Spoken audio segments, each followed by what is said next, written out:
ನಮಸ್ಕಾರ ಸ್ನೇಹಿತರೆ, ನಾನು ಒಂದು ಚಿತ್ರನಟರ ಧ್ವನಿ ಅನುಕರಣೆ ಅಂತಹ ಈ ಒಂದು ದರ್ಶನ್ ರವರ ಒಂದು ಕೊಲೆ ಪ್ರಕರಣದಲ್ಲಿ ಅವರಿಗೆ ಈ ವಿಚಾರವಾಗಿ ಚಿತ್ರನಟರು ಯಾವ ರೀತಿ ಮಾತಾಡ್ತಾರೆ ಅಂತಕ್ಕಂತಹ ಒಂದು ವಿಡಿಯೋನ ನಾನು ಮೊನ್ನೆ ಮಾಡಿದ್ದೆ. ಹಾಗಾಗಿ ಹಲವಾರು ಜನ ಒಳ್ಳೆ ಕಮೆಂಟ್ ಹಾಕಿದ್ದಾರೆ, ಇನ್ನು ಹಲವಾರು ಜನ ಕೆಟ್ಟ ಕಮೆಂಟ್ ಹಾಕಿದ್ದಾರೆ.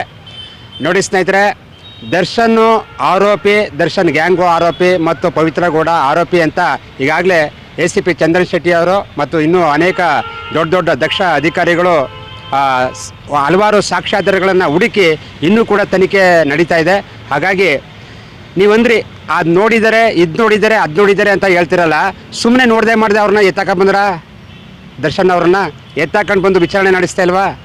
ಹಾಗಾಗಿ ಇನ್ನೊಂದಂದ್ರಿ ಯಾವುದು ರೇಣುಕಾ ಸ್ವಾಮಿ ನಿಮ್ಮ ಅಕ್ಕ ತಂಗಿರಿಗೋ ನಿಮ್ಮ ಹೆಂಡ್ತಿಗೋ ನಿಮ್ಮ ಬಂಧು ಬಳಗದವ್ರಿಗೆ ಯಾರಿಗೋ ಕೆಟ್ಟದಾಗಿ ಮೆಸೇಜ್ ಮಾಡಿದರೆ ನೀವು ಬಿಡ್ತೀರಿ ಅಂತ ಹೇಳ್ತಿರಲ್ಲ ಸ್ವಾಮಿ. ಅಂತಹ ಸಂದರ್ಭದಲ್ಲಿ ನನ್ನ ಹೆಂಡ್ತಿಗೆ ಆಗಲಿ ನನ್ನ ತಂಗಿಗೆ ಆಗಲಿ ಅಕ್ಕನಿಗೆ ಆಗಲಿ ಆ ಥರ ಮೆಸೇಜ್ ಮಾಡಿದರೆ ನಾನು ನ್ಯಾಯ ಕಾನೂನು ಪ್ರಕಾರ ಅದನ್ನು ಇತ್ಯರ್ಥ ಮಾಡ್ಕೊತಿದ್ದೆ. ಅದನ್ನು ಕೊಲೆ ಮಾಡೋ ಮಟ್ಟಕ್ಕೆ ನಾನು ಹೋಗ್ತಾ ಇದ್ದಿದ್ದಿಲ್ಲ. ಹಾಗಾಗಿ ಹಂಗಾರೆ ನಿನ್ನ ಹತ್ರ ದುಡ್ಡಿದೆ, ಹಣ ಇದೆ, ಅಧಿಕಾರ ಇದೆ, ಎಲ್ಲ ಇದೆ, ಇನ್ಫ್ಲೇಷನ್ ಬಳಸ್ಕೊಂಡು ನಾನು ಕೊಲೆ ಮಾಡಿಬಿಟ್ಟು ಒಬ್ಬನ ತರದಾಕ್ಬಿಟ್ಟು ಕೊಚ್ಚಾಕ್ಬಿಟ್ಟು ನಾನು ಹೊರಗಡೆ ಬರ್ಬೋದು ಅಂತಕ್ಕಂಥದ್ದು ಈ ದೇಶದ ಕಾನೂನಲ್ಲಿ ಇಲ್ಲ.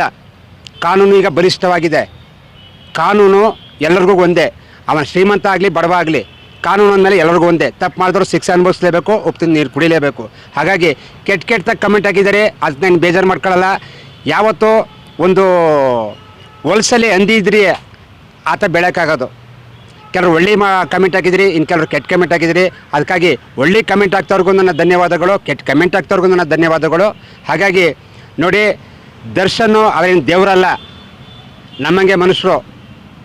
ಅವನ ಹತ್ರ ಹಣ ಇರ್ಬೋದು, ಅಂಕ ಏನೇ ಇರ್ಬೋದು. ನೋಡಿ ಡಾಕ್ಟರ್ ರಾಜ್ಕುಮಾರ್ ನೋಡಿ, ಅವ್ರು ಮಾತನಾಡುವಂಥ ಒಂದೊಂದು ಮಾತು ಕೂಡ ಮುತ್ತು. ಹೆಣ್ಮಕ್ಳ ಮೇಲೆ ಅಪಾರವಾದ ಗೌರವ ಇಟ್ಕೊಂಡಿದ್ರು. ಯಾರೇ ದೊಡ್ಡವರು ಚಿಕ್ಕವ್ರು ಬಂದರು ಎದ್ದು ನಿಂತ್ಕೊಂಡು ನಮಸ್ಕಾರ ಮಾಡ್ತಾಯಿದ್ರು. ಆದರೆ ಈಗಿನ ಚಿತ್ರನಟರು ಏನೋ ಒಂದು 2-3 ಫಿಲಮ್ ಪಾಸ್ ಹಾಕಾದ ತಕ್ಷಣ ನಾನೇ ದೊಡ್ಡ ಗ್ರೇಟು ಹಿಂಗಂತ ಮೆರೀತಾರೆ. ದಯವಿಟ್ಟು ಆ ಭಗವಂತ ಕೊಟ್ಟಿರ್ತಕ್ಕಂಥದ್ದು ಕಲೆನ ಉಪಯೋಗಿಸ್ಕೊಳ್ಳಿ. ಆ ಕಲೆನ ಉಪಯೋಗಿಸ್ಕೊಂಡು ಹಲವಾರು ಜನಗಳಿಗೆ ಮಾರ್ಗದರ್ಶಕರಾಗಿ ಇನ್ನೊಬ್ಬನನ್ನು ನಿಮ್ಮ ಚಿತ್ರವನ್ನು ನೋಡಿ ಹಲವಾರು ಜನ ಪ್ರೇಕ್ಷಕರು ನಿಮ್ಮ ಒಂದು ತತ್ವಗಳನ್ನು ಅಳವಡಿಸ್ಕೊಂಡು ಜೀವನದಲ್ಲಿ ರೂಪಿಸ್ಕೊತಾರೆ. ಹಾಗಾಗಿ ಈ ಥರ ಬ್ಯಾಡ್ ಕಮೆಂಟ್ ಆಗಲಿ, ಕೆಟ್ಟ ಕಮೆಂಟ್ ಆಗಲಿ ಮತ್ತು ಇನ್ನಿತರ ಕೆಟ್ಟ ಶಬ್ದಗಳನ್ನು ಉಪಯೋಗಿಸೋದರ ಸ್ವಲ್ಪ ನೀವೇ ಇಟ್ಕೊಳ್ಳಿ. ಯಾಕಂದರೆ ನೀವು ಮಾಡ್ತೀರಿ ಅಂತ ನಾನು ವೀಡಿಯೋ ಮಾಡೋದು ನಿಲ್ಲಿಸಲ್ಲ, ನಾನು ಇನ್ನೂ ಜಾಸ್ತಿನೇ ಮಾಡ್ತೀನಿ. ಕೆಟ್ಟದಾಗಿ ರೇಣುಕಾ ಸ್ವಾಮಿ ಮೆಸೇಜ್ ಆಗ್ತಾನಲ್ಲ, ಆ ಥರ ನಿಮ್ಮ ಹೆಂಡ್ತಿಗೋ ಮಕ್ಳಿಗಂತಂತಿರಲ್ಲ, ಆ ಮಾತನ್ನು ಕಡಿಮೆ ಮಾಡಿ. ದರ್ಶನ್ ಪರ ಯಾರು ನಿಂತ್ಕೊಳ್ತಾರೆ ನಿಂತ್ಕೊಳ್ಳಿ, ನಾನು ನಿಂತ್ಕೊಳ್ಳೋದು ಕಾನೂನು ಪ್ರಕಾರ. ನಮಸ್ಕಾರ ಸ್ನೇಹಿತರೆ, ಧನ್ಯವಾದಗಳು. ಸೂಪರ್ ರಾಜು ಅವರೇ, ಒಳ್ಳೆ ಮಾಹಿತಿಯನ್ನು ಕೊಟ್ಟಿದ್ದೀರಾ. ಧನ್ಯವಾದಗಳು. ನಿಮಗೂ ಧನ್ಯವಾದಗಳು ಕಾಳಿಂಗ್ ಸ್ವಾಮಿ ಅವರೇ.